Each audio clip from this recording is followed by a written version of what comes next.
When I think back to those years in the old neighborhood, it's almost like remembering an entirely different chapter of my life.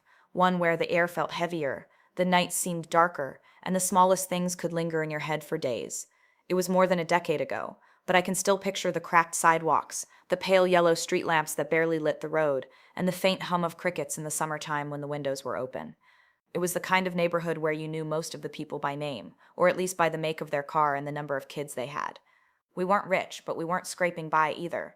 It was a working class pocket on the edge of the city, close enough to the bus lines and the grocery store, but far enough out that you could still find raccoons digging through your trash at night. I'd been living there with my wife Karen and our two kids, Emma and Tyler.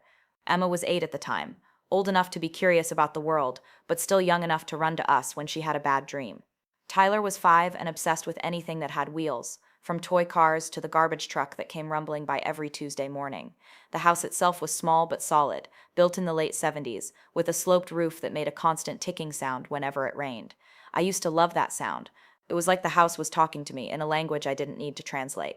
The living room had this big bay window that looked out onto the street, and I could sit there for hours just watching the rhythm of the neighborhood. That's where I first noticed him, Greg. At least I learned his name was Greg later. At the time, he was just the guy with the Harley to me. His house was maybe 6 doors up from ours on the same side of the street, and he stood out not because he was friendly or neighborly, but because he radiated this constant air of "don't bother me." The lawn was patchy, the blinds always drawn, and the driveway was where that massive black Harley Davidson sat like it owned the block. Now, don't get me wrong, I don't have a problem with motorcycles. I've even admired them from a distance. There's something undeniably cool about a machine built for speed and freedom. But Greg's Harley wasn't just a motorcycle, it was a weapon. Straight pipes, no muffler.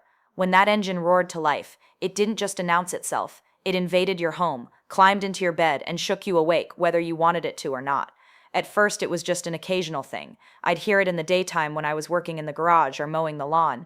It was loud, sure, but I figured, it's his bike, his property, let him enjoy it. I tried to ignore the way the sound lingered long after he'd turned the corner, rattling in my chest like an aftershock. But then came the night rides. The first time it was around 2:30 in the morning. I was dead asleep when this bone-rattling roar erupted from up the street. My eyes flew open, my heart pounding. For a split second, I thought maybe there'd been an explosion. But no, it was Greg, firing up that Harley in the dead of night and tearing down the road like he was in a race only he knew about. I lay there staring at the ceiling, listening as the sound faded into the distance, replaced by the silence of a neighborhood that had just been rudely yanked out of its dreams. I remember thinking, well, maybe it's just a one-time thing. It wasn't. Over the weeks, it became a pattern. Sometimes 1 a.m., sometimes 3 a.m., but always the same ritual, engine on, full throttle down the block.